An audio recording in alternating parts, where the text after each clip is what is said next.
As long as you say that mental diseases is only mental, and you say that chronic disease is only physical, you lack more than 50% of how you can help people. So we have in our society, it's built up on this myth that we are separated in mind and body. And there we have the problem. If you glue these two things together, that's how it is. No one exists without each other. Well, I'm here today with Lilian, and I'm really grateful to be able to have this conversation today and share it with all who are listening. And this kind of started, Lilian and I were having a conversation, and she was sharing about some really interesting work that she's doing, particularly in the realm of Parkinson's and other different conditions that we don't always have solutions for, because we're trying to treat the symptom and not looking at what's happening in the deeper underlying experience of the mind and in the body. And so it just, I'm really happy that we get to have this conversation, and I hope that it benefits those of you who are listening and gives some other alternatives for how we can look at these things. And so that's why we're here. It's great to be here with you, Lilian. And I'd love to, I suppose, if you could just give a little intro to, I suppose, some of your journey of where you've gotten to, and I think that'd be a good place to start. Yeah. Hi, and thank you for inviting me to this conversation. I'm living in Denmark, and I have for 7 years onboarded the world of chronic diseases. And it started when I got my education as a therapist. There was one of the teachers that told me that he has heard about a guy with sclerosis that has helped himself out of a wheelchair. And that made me very curious. So I started my own project with 4 people with chronic diseases, and I used my skills as a new certified coach and therapist, and saw what I could do, and I was pretty amazed. Of course, I couldn't heal them. I gave them 5 long sessions each, but we picked a small area of their problem, a hand that could not move, a tremor with the Parkinson guys, mood issues or whatever. And a lot of things happened that gave me the insight that a lot could be done. I'm from the scientific world. I have a master in biology as well. And I was sort of stuck in that belief that you have physical diseases and mental diseases. And becoming a coach, and I know that what I can do is to reduce stress. And with the therapist area, I can reduce people's traumas as well. And then I got so convinced that I chose chronic diseases as a subject. And Parkinson is interesting in the way that people have the tremor. So I can immediately see the result of my work. So when people have a tremor and we do some things and the tremor stops, that is my feedback that something good had happened. And it's not that it stopped forever. It starts maybe a few minutes later, and then I can ask what happened. And people tell the story, oh, I just thought about my workload tomorrow or similar. And so it's, you can say the disease is visible for the therapist, so it's easier to interpret what's going on. I think that's such a powerful reflection. You know, it's one thing that I find just really resonant with the work that I do as well, of that, like that real-time feedback. And so often we don't always have that way of looking at things. It's kind of like we're guessing and doing this work, and then this kind of creates like hope in terms of, is it going to work? And then, you know, like a human being going through that is quite emotionally challenging, particularly if they've got a chronic condition and all of that sort of stuff, and they've tried lots of things and then often give up and go to, you know, like take this pill, or, you know, like I suppose more of the Western medical avenue, not that that's a negative or taking away from that at all, but just seeing how we can work with things and get real-time, like actually have real-time feedback with the person. And I just appreciate really how you've highlighted that link between like the mind and the body, and not the separation of these things, and seeing a symptom being expressed through the body, and then drawing the link and involving the person in that link. So it's just one really powerful thing that I just wanted to reflect back, of this collaborative therapeutic approach, rather than like a top-down, I'm going to give you this thing or do this thing and it's going to fix you, this involvement process. And I think that that's a really important distinction because I work with therapists and practitioners in the health field all the time, and see this, and I think it's a really powerful part of what you're doing. And so thank you for sharing that.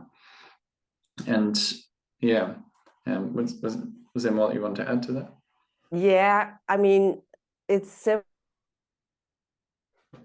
maybe 1,000 years ago that we make this.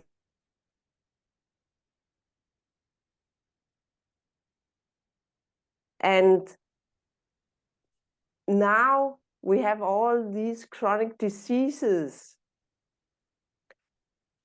And if we could glue these together, you have double up in how you can help people. As long as you say that mental diseases is only mental, and you say that chronic diseases only physical, you lack more than 50% of how you can help people. So we have in our society, it's built up on this myth that we are separated in mind and body. So we have our hospital system, mental hospital, normal physical hospital. So going to the doctor, he is the one to decide if your problem is mental or physical. And there we have the problem. There's some diseases stuck in this program, this healing modalities, and it's the chronic diseases, and I'm pretty sure that's a lot of the mental diseases that could benefit from some physical engagement as well. So if you glue these two things together, that's how it is. No one exists without each other, even wound healing. And if you break an arm, it heals faster if you're not stressed. You can find studies around that subject. So that's how it is. It's glued together. It's like two sides of a coin. You cannot think a thought without it's can't come out physically in one way or another, and you cannot move your body in a way without it affecting your emotions or thoughts. It's powerful. It reminds me of a saying that I find I use a lot of. Every single thought is a physical action, and you know, like I contemplate on that, of even though we see, oh, I can think all these thoughts and here I am doing nothing, like neurological impulses firing at the speed of light just through our system every moment. When we were speaking last, you really shared some interesting findings that you have been looking at between PTSD and Parkinson's and stress. I'd love to hear more about what you've learned with that. And so the next thing I did after I have helped these 4 people and realized that me as at that time completely new coach could help them to that extent, then I start to find out what was going on here. And I used Google, YouTube a lot, and just search and search and search for information. And one of the information I found was, if you look into really old videos on YouTube from First World War, there are some primitive black-white videos about people that come home from war, and they have, at that time they called them shell shock. Now we call it PTSD. But what I saw is people trembling, it's people being stiff in their faces. I saw all the symptoms that you see in Parkinson's, but they also told about the symptoms that's not always visible, that people can go blind or deaf, stiff in every symptom. These guys had it, but it was young people in their maybe 30s that has been in war for a few months. So I guess that the ones that were not shot or put in mental hospitals, they recovered. But if it's not stress in a short term, but it's stress after a long life, because you were in a troublesome family, were bullied in school, or had a terrible spouse, or a stressful job, then you can get some sort of PTSD as well. But from a lot of small things or big things, children take it in to a lot bigger extent that we believe right now. But that, so all these chronic diseases, and probably also the guys that on board your programs, it's PTDs that come from a long life of smaller experiences that was hard for mind and body. And so it sums up and become visible when we become older. Yes. And you cannot pinpoint it. You haven't been in a war, so you were okay before the war and terrible after the war. It's just sum up. You cannot pinpoint exactly the episode. So it's a lot of smaller episodes. Yes, yes.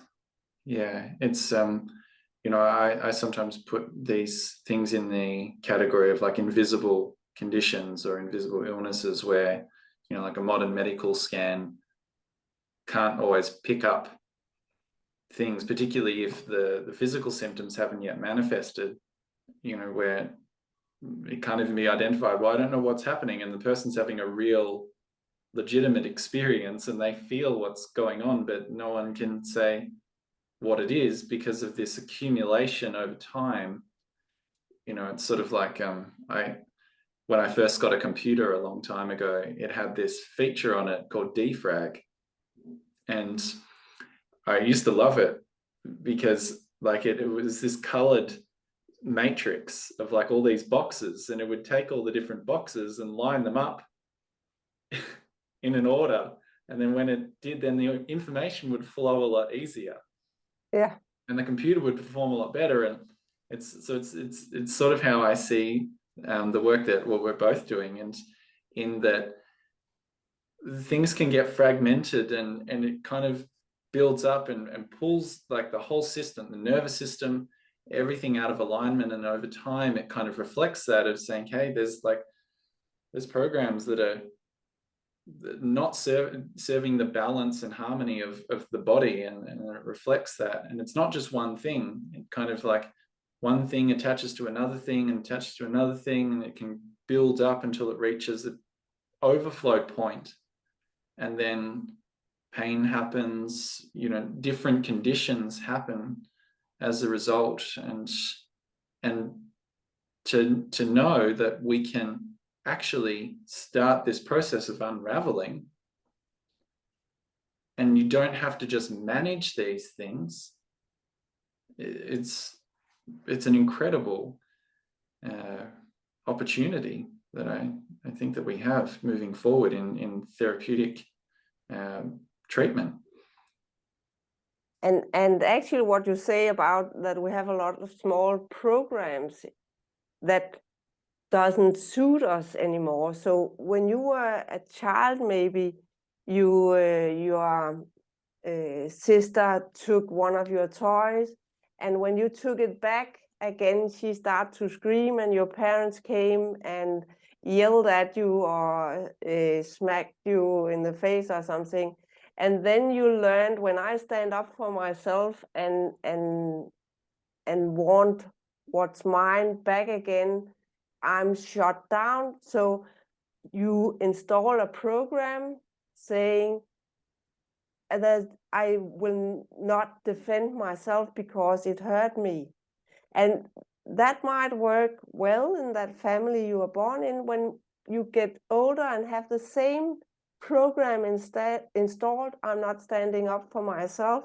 I'm letting everybody else take decisions and just lean back and become a victim in small situations. That program doesn't serve you, so you have to deinstall that program. It's there's something called prediction theory that's coming towards this area that explains that we predict, okay, if I stand up for myself in this meeting and tell my version of my story, or how we can, I can influence this group setting, I will probably get hurt. So I shut down and do not speak up. That's why most people are not able to make a public speaking or singing in public, and that we have been shut down. And these programs, these memories, I call them body memories, they are in our body and make a little block. So if we are in a setting where we ought to stand up for ourselves, this body memory come and tell it didn't work when you were 3 years old, so don't do it again. But it's possible to resolve, resolve this program so you don't have it anymore, so you can just say your opinion and be freer and more whole people. And these body memories, they are sitting somewhere in your body, and 1 and 2 might not hurt, but if they are big or you have a lot, they become restrictions somewhere in your body. And they can even be so big, I guess you have tried it, so they can force some of your back or your bones to curl in a different direction. Or for example, you call it a frozen shoulder. It can be some of these body memories, some of these restrictions where your body remember these stressors and put a block on a muscle or something like that. Yes, yeah, we develop these self-protective mechanisms that present physically and or can present physically, and by moving certain areas, even thinking about certain areas, we can then relive these experiences, and it's like, oh, don't want to do that, so we lock it down, and it sort of just, it can amplify. And I think the interesting thing that I find is, like, it might start with something, and then that same program just continues to create more and more experiences like that, so it sort of reinforces. Yeah. So it gets bigger and bigger the more time you try to, in this example, stand up for yourself and you're shut down again, and you just got a stack up of these body memories. That's how Yes. it works. Yes. Yeah. And often we think that, oh, it was because, like, that situation is, you know, is because of this, and that situation, it's like, it's different, but it's can come back to, like, an actual core experience that's then being recreated. So, and this is what I find often, it's interesting, you know, like, when you kind of move into the world of where even someone chooses to move on a path of personal growth and to actually look at what has happened and traumas and all sorts of things, and often can then try and sort of really intellectualize all of these events that have happened, but then there can be still self-protective mechanisms of these core experiences that are there. And I suppose I'm interested in what you've kind of noticed in your work of how do you start, even, you know, I use this analogy of, like, the body's like an onion and the mind's sort of the same in that regard of, like, there's many layers to it. And so in the case of, like, let's say you're working with someone and, you know, they have a chronic condition, whether that be Parkinson's or the range of other conditions that you work with, how do you start to go about, because them even starting to re-experience things can be very scary and bring up all of those self-protective mechanisms. And yeah, I suppose I'm interested in, you know, like, where you might start in that situation. The interesting thing is, like, you know, everybody is different. Even if you have got a group called Parkinson, people with Parkinson, they are so different that when I meet them, I say, how can anyone put them in the same group? Because it's not all that has tremor. They have stiffness and a lot of other symptoms. So I do it in a different way. First, I talk a lot, and it's mostly people that have onboarded this idea that come to me. They already know that something is going on in regard to stress, and that helps a lot. So it's different where I start, but that's one thing that's typical with people with chronic diseases, and especially Parkinson. It is that they, when they have symptoms, they are stuck in what we call fight, flight, and freeze. So that not only I glue together mind and body, but I also connect us as mammals, that these instincts mean a lot more. They have so much bigger impact than we think. So we have all seen the animal videos with meerkats in the desert. They 10 to 100 times a day get alerts and find out what's going on around here. And most of the times they just, okay, it was a false alarm. But sometimes there's an eagle, there's a fox, and they run down to their caves. And we do the same, but we are not aware of it. So when we meet a stressor, and it can be a shadow or sound, but often it's a person and this person might remind us about a bully we had in school, same dark hair, the same look, and we are triggered back into that memory. And this trauma, this body memory is making a replay, so we act as if this person want to do the same as happened to us 50 years ago. You probably don't, but our whole nervous system is thinking it. So we are going into fight, flight, and freeze. And can we call it normal persons without a disease, they can go back again. But if you have a lot of these experiences, you stay up in this fight, flight, and freeze for too long.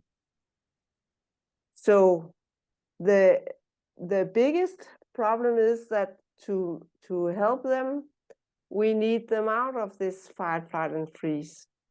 And that's not easy. Because what happens when you are down, we call it down in your body. You are connecting with the body. In this body, then there might be a lot of fear, blame, guilt, jealousy, bunch of feelings, and that's the hard part. So people escape back into the freeze state often, where they are numb and cannot feel anything. Yes. So it's one of the things to help them down, and tapping is very good to do that. But some people don't like it because you get access to everything what's going on in your body. Yes. And they flee back immediately. So it takes some repetitions to learn to trust the process, that even if you feel this blame, it will never be as bad as 50 years ago when it was installed, and you can reduce that trauma, but it takes some time. Yes, yeah. So it's kind of like a sort of a micro exposure to the things that are then being held, and then kind of progressively meeting that over time, so then it can be felt, experienced, and then so it doesn't trigger that fight, flight, freeze kind of. And it's so, some people have been in a terrible accident, in a violent relationship, or have had parents that have been not very nice to them. And then it's an enormous trauma, and you sort of have to onboard it very slowly by maybe talking about it from above, tapping on years of experience and calm it a little down. But most people with Parkinson has a ton of smaller experience. So it's okay to dig down into one. Yes. Yes. So people with a soldier that come back with PTSD, they have intense terror experience where they have really seen death in the eyes for a few months. But most people that have not been in war have a whole long life with small things where it's often okay to dig into one situation. But I also have a woman that has been into the war in Guatemala and been shot. Then it's different tools, because it's too much for the nervous system to dig into one situation there. Then you must do it very, very slowly. I hear you. You mentioned before about, I could see the choice of the word around, we've talked about stress to some degree, and then also stressors. And I suppose I'd love to just bring about your distinction around that, because I've found that that's really helpful. You know, like as we travel through life, you might have two people who go through the same life who have a very different, one thrives and the other is just struggling to survive. And they might have gone through the same experiences, but their interaction with them might be quite different. And it's sort of brought my awareness a lot to that distinction between like stress and stressors. And I suppose I'd love to hear kind of how that's presented as you've been working with people. Yeah, and I think most people know it if they meet old classmates and one talk about, can you remember the situation where this and this happened? And it has made a big imprint on that person, and you can hardly remember. You know you were there. You were on this trip to this and this excitement part or whatever, but you cannot remember it. But the other was really either excited or fearful or whatever. So what happened is that you might be exposed to the same triggers, but it's what happened afterwards that is that tells you if you go into these diseases and get symptoms or not. And it's a long story, but we have this fight, flight, and freeze that help us as mammals to go into these instincts that can help us and give us powers to fight out or run away as scenery. And then, of course, we have another system that can help us to get out of this again. So if you have been two sisters experience the same problems, and one were left alone and the other ran to grandmother for help or something, then the one that was alone gets stuck in this situation, but the one that got help interact with this other natural system that help us to relax again. And it's only 10, 20 years that the science have found that, and it's called the endocannabinoid system. That's how to get back to the calm state again after you have been alert or been into fight, flight, and freeze. You can go down again and reach the calm state.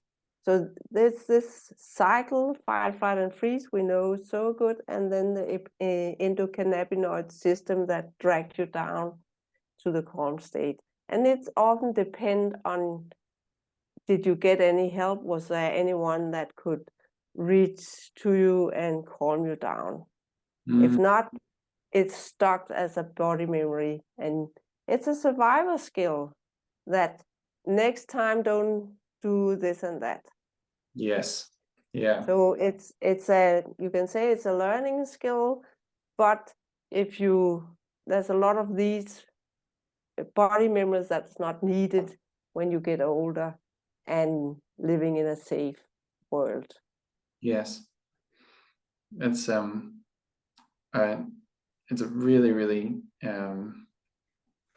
powerful distinction, particularly like what happened after the event, you know, and then how do we essentially kind of encode that experience into our nervous system and learn to regulate amidst what has happened, and in that heightened state of arousal when all of those necessary things come up, you know, to take us to safety or protect us, but then how that gets stuck, and that link between what happened after, I think is a really powerful thing. I think I see this in cases of working with childhood trauma, and I think that we've all experienced childhood trauma in some way, shape, or form, because we don't we don't know the world, and so we kind of take it in through this map of our family structure and all of these things, and then that then comes into adulthood, and we learn and identify and have a sense of self, and then it doesn't always match with how we've been conditioned, and particularly if we then haven't learned if the world is a safe place or people are a safe place, so like an ability to like co-regulate with our environment or within ourselves. Just that distinction of what happens after events, I think is a really powerful distinction. And if the word trauma, most people think that it's accidents or death or really big things. And that's sort of the definition. And so most people cannot see it in themselves because they have had there's not been a lot of trauma in their family. But if you say that instead of trauma, we call it body memories, it can exist in all sizes. So a trauma have an impact of on your body. You can curl inward to protect yourself, or you probably have a lot of good examples on that. But if you call it body memories instead, they can be small, they can be big, they can be in between. You can have a lot, you can have a few, and they can be what we call positive. So if you think about last Christmas where you got a good present, or you were in nice friends, or in a vacation, or a lot of us has the birth of our children, and that give us a nice feeling. Oh, it was so nice to be part of that. And you can feel a nice emotion coming up, looking at pictures or gifts or thinking back. And that's also a body memory. So they exist in so many different ways, versions. And actually in people with Parkinsons, there's a group of them that have had occupation being managers or owning companies. They have what I call a fighter. They are fighters. So they have a lot of good emotion. They built the company, they conquered this and this client, or they got the deal.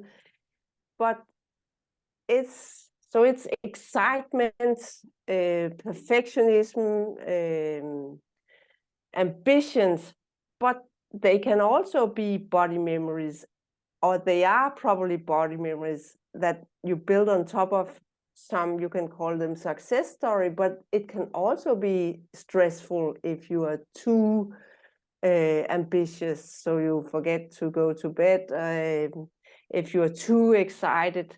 So once in a while, I help people to resolve these positive body memories because it pushes them into so much stress. Yes, yeah, that's a really, really powerful distinction there, in that how someone can seem, like on the outside, they have all of these wonderful things going for them. And, like often when we think of like chronic conditions, we think of like someone who's not coping or functioning well, or, all these bad things have happened to them, but how this can exist on the other side, and how, once again, I suppose highlighting just how we can kind of disassociate from the body and not like even feel the effect of, like if that process of like achievement and accomplishment and, perfectionism, as you brought up, like it puts the body in a certain state, and certain hormones are kicking in all the time, and like it's burning up all these resources, and eventually, like something has to give. Yeah, and you can, all these body memories, they are somewhere in the body. You know it because you can feel it. Butterflies in the stomach and lump in the throat. Or we have so many old idioms that tell us that we know about these body memories. But they can stack, if they stack in certain areas, they can sort of ensure that there's no blood flow or nerve flow to that area. Or in your back, a muscle can be so tight so it drags the back out of position a little, so you get a curve you shouldn't have in the back. Yes. That's your special area. Yeah, that's exactly what happened to me. Yeah. So if you on board that idea about body memories, and they can be big and small, you can have a ton of smaller experiences. But if they are in one area of your body, it stacks and restricts you, and you can get a tremor or stiff cold shoulder, a stiff shoulder, a curve in your back you shouldn't have, all these things. And you can find studies about body memories, not a lot because it's a very difficult area to study, but there are scientific studies that tells you about these body memories. It makes sense, and we all know about it. So that's when I start talking about this, it resonates with most people because they have felt it. Yes. Good or bad, big and small. These explosions, you can sit that you are in a good mood, and then a person come in the door, and then suddenly you have an internal shift because this person, for some reason, trigger an old body memory because he looked like a teacher you didn't like or whatever. Yes. Yeah, there's a perceived threat there that may or may not happen, but we experience it as if it could. Yes, and that's how we survived. Yeah. Because 100,000 years ago, all the nervous one that said, oh, this shadow, it might be a tiger, they run. And 10 or 50 times it was a false alarm, but the corn one that just sat, he got eaten. Okay, there's nothing here, but then one day it was real. So we are all the nervous one left here because we were the survivors. So I turn all these things around and say it's superpowers. That fight, flight, and freeze is a superpower. Yes. So it's a good thing that you get these traumas. You learn so much. You learn that you should never ever, if you're a girl 70 years old, you should never ever go in a dark room with 8 men you don't know. You learn it very quickly that never go there again. And it can also be young people drinking a lot of alcohol. Sooner or later you learn that it's not worth it. It have too big impact on your body. So when you get older, most people shut down that idea that in Denmark, young people drink a lot of alcohol, but your body slowly tell you that this is not a good way to go. Yes, yes. It reminds me, I really appreciate that you bring about I suppose the inherent usefulness of these mechanisms that we have in our brain, in our body, to keep us safe, to protect us, and how they've inherently led us to here and being able to survive as human beings in our environment. And that we need these things, and we can, I suppose, essentially kind of bring more awareness to what's happening, and not need to necessarily carry those alarm bells all the time, you know, so that we can kind of reconnect with our like inherent instincts, so they can serve us, and also we can kind of live in a more peaceful state as well. And it's like, if we go too far one way of like, oh, everything's okay, and then you get eaten by you know, we're not able to sense those threats that are there. Because I totally recognize I attempted to go on that way for a long time, of like, oh yeah, just everything's okay, and sort of, you know, very much try and be peaceful with everything. But there are these inherent senses that we have to sense threat and danger, that we can pay attention to and respond to, and then also bring the two together, these aspects. And some of them are sort of neutral in the way that you sense that this is not an okay situation. But if you have a lot of these body memories, your decisions are flavored of them. So to reduce these old body memories, so you come to a neutral ground and look more open to each situation, but you still have your experiences, and you can sit down and say, is this a good, do these people bringing a good atmosphere, or are they cheaters? So you can sit down and evaluate that in a calm moment, and use all your instincts, all your sensors to find out these things. But it can also be decisions. Should I stay in this city or move to another? Should I get a new job? Is this friend a good friend, or does it take me too much energy to be together with this person? You can use all your intuition, all your, it's called interoception, to check into your body. They are okay.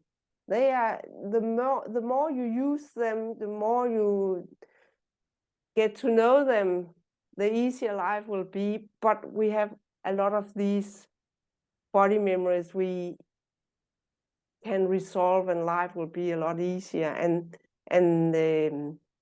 they can sit places where they doesn't harm us too much, but it can also be restrictions that make our spine skewed, or get us a cold shoulder or something like that. So doing both, just and that your job is sort of with all the exercise you are coming from the outside and saying, what happened if I stretch this arm, or am I connected? I'm pretty sure you have experienced that when you stand in a certain position, you get fearful or angry or something like that, and you can use that as well. Yes. Yeah. When I started exploring the world of somatics, it was very interesting because I came into it like somatics wasn't really a thing. There wasn't much information around about it when I started exploring it. So I had to like go and sort of be willing to experience and experiment. It was quite challenging in some ways in the beginning, because I went in with all these physical challenges, and I wanted to basically first like to have less tension in my body, you know, like it was just tense all the time, painful, and you know, like my spine was being pulled out of alignment. But in the beginning, there was so much emotion that I felt. Like it was incredible amounts of like anger and frustration. And I thought at the time, oh, I'm doing something wrong. This isn't, maybe I need to do something different because I'm just feeling angry and frustrated. But all of that was being held in my body. And every time I connected with the different parts that were showing me that, like how I'm holding on to this, it was a really deep unraveling process. But I had no idea what was happening at the time, because I'm really thankful that I persevered. But yeah, it's Most people would stop there and say, that's not nice. I won't contact these emotions. So it takes some perseverance. I guess it's one of the biggest problems in this work, that in the start, it seemed like you're getting nowhere, but you are getting somewhere, because if you know how to interact with these emotions, you can resolve them, and yes, then another emotion come forward. And it seems maybe even worse because you're not used to deal with that. And then you go through that emotion, and then another one come, and another one. So it seems that you're coming nowhere, but it's like moving a big pile of dirt, that it takes some time before you can once in a while relax and have a few hours, a few days without symptoms. Yeah. And then life gets easier from there. Yeah. But you are getting somewhere. It's just new subjects, new body memories that you are interacting with. So it's really, I suppose, like we're kind of looking at a physical process, or like an embodied process, to return our senses back to the present moment, and to be able to integrate all the things that have happened, and can take a load in the nervous system and trigger different states of arousal, like fight, flight, and freeze, as you were talking about. And so if we can continue to come back to the present, and that is not just like, oh, I'm being present, like we instantly, like we come back to that and we meet what's there, and that we can work through that. And as we can do that over time, then this vessel that we inhabit and the mind that we have can then just function a lot more clearly. Yeah, it's like you have entangled yarn. You have to pull in different direction, and it's a mess in the start, but then slowly you can get an order of that. So life gets easier and easier.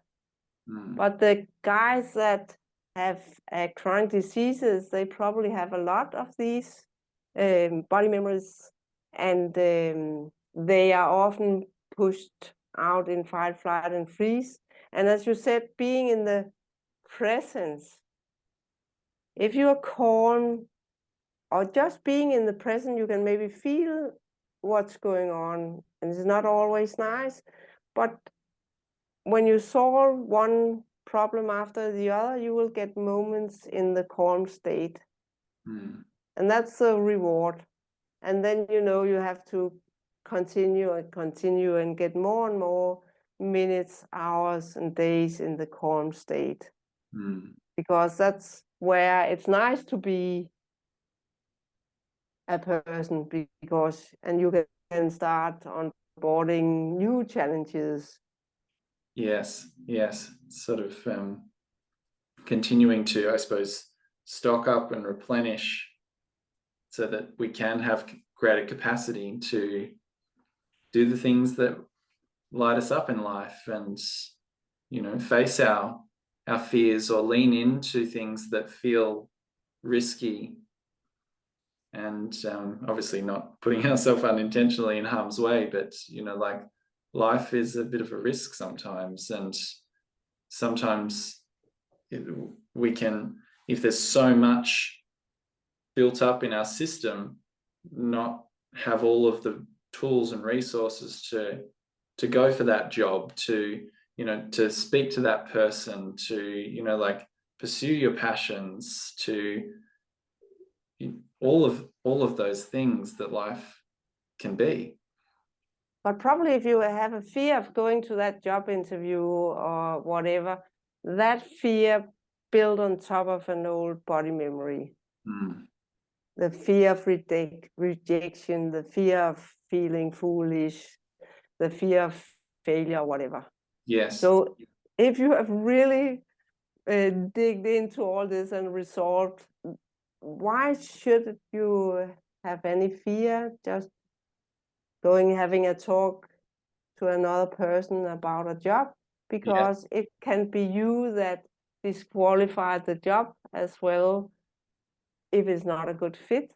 Yes. So if you get fearful for an exam or a job interview, it's old. You are triggering an old body memory. Yes. So it's sort of like the fear of feeling in a way. So you can have a look around your friends, family, actors. Would they be afraid of a job interview? And if you can find just one that wouldn't be afraid, then you know that there's probably nothing to be afraid of, and then you can investigate your old body memories to find out why am I getting triggered due to this. But that's a reason we're not all running around naked and singing songs in front of thousands of people, and that's because we are having all these body memories that do not brag, do not show up, don't be naked.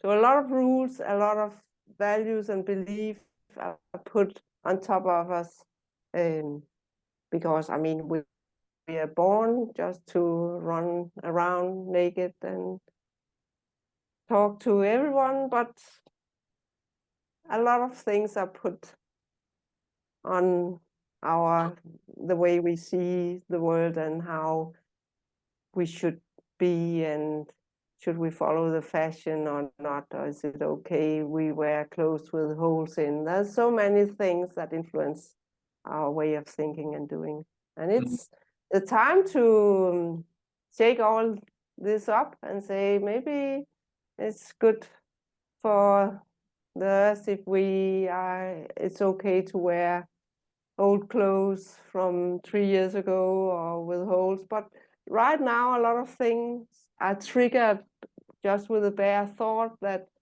we shouldn't look like, that we do not look like everybody else. Yes, yes. Yeah, I hear that. If there can be a real, well, particularly when we look at that deep need to connect and belong, and how destabilizing that can be if we step outside of the familial norms or the cultural norms, or even the norms of your gender or your sexuality, or all of these different levels and ways that we can identify, and also how, this is probably a whole nother topic for another time, but how confusing that can be these days, of who am I in this world, and not necessarily feeling that we can step into that and stand, as simple as I want to wear these clothes or dress this way or say these things or be this way. And it shouldn't matter who you are, however, how you are born, how you look. It should be okay. If you are self-confident, if you are calm, everything is okay. Yes. Yeah. Why change anything? Yes. thank you for all that you've shared, Lilian. And as we I suppose bring this conversation to a close, is there anything that you would like to share, just I suppose to anyone listening to this and still listening at this point, who might be experiencing some of the things that we've spoken about? Maybe they are experiencing chronic conditions, or feeling stuck with what's happening with their body. And number one is that there's hope. That's what I call my website and my program for Hope Shortcut, because I found out that all the guys that become better and maybe even back to normal in regard to chronic diseases, they all have hope, and they worked based on that hope. And it's us as human going into the placebo effect. That is the real thing. It's you being in the calm state. When you are in the calm state, you do not have symptoms. When you are stressed, short-term or long-term, you get symptoms. That symptoms is actually your, I call it your inner dashboard, that's telling you that something is wrong. So actually, I don't know if I'm talking about all chronic diseases or maybe all diseases. It is not you being stuck in a situation you cannot do anything about. It's your body that right now is telling you big time that there's too much stress in your life, either the current life or your past life. So it's your body's natural signals that are telling you you need to address all these things. And especially the persons with Parkinson, tremor is a natural sign of stress. Stiffness is a sign of you being frozen, a natural sign of stress. If you look up Parkinson symptoms and stress symptoms, there's nearly 100% overlap between these. So with Parkinson, you are in the middle of fight, flight, and freeze, where you can see all the symptoms, all the signals, all the signs that you can also find in animals. So if you start trusting that you are not diseased, your body is just overloaded because you for maybe decades have not dealt with this stressor, you can start to onboard my program or your program and whatever fits you, and dig into either the mental part or the physical part, and just be patient and take one body memory at a time, and you will end up having a better mindset, a more calm state, and a body that are more in alignment and natural looking.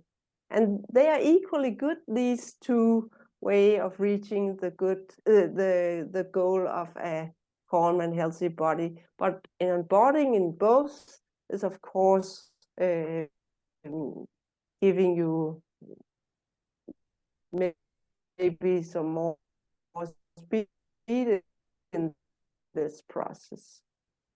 Thank you for sharing everything that you have today, Lilian. And if people, I'm not sure if it's frozen. Can you still hear me? Yeah, we're there. I was just saying. Yeah. Oh, cool. I was just saying, if people were to look further into your work and connecting with you, where would you recommend that they go first? I have a YouTube channel and I have a web page.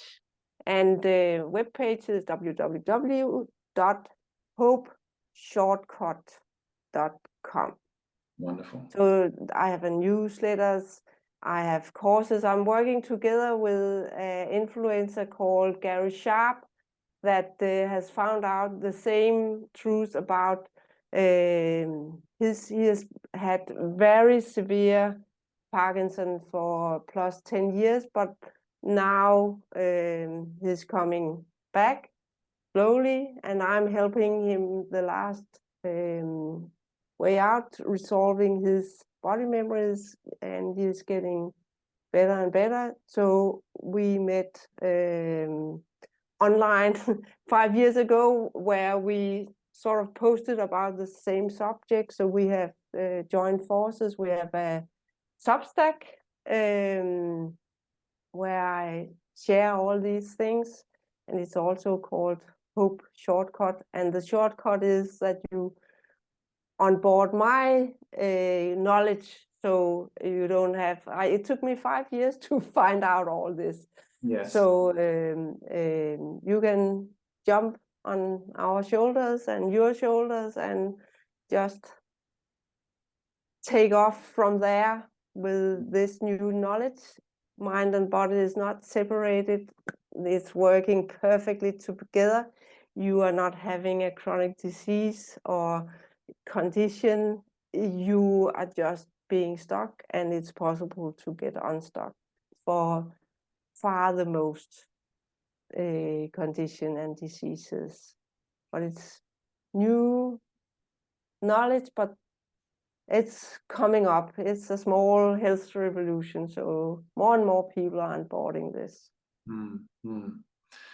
Well, it's wonderful to be part of it with you, Lilian, and we'll post links to everything that you've mentioned around this video. And thank you. Yeah, and looking forward to further conversations with you. And yeah, I hope so. There's so many subjects we could share. Yeah. Well, let's tee that up, and yeah, it's been wonderful. So thank you for being here today, Lilian. Thank you for letting me be here.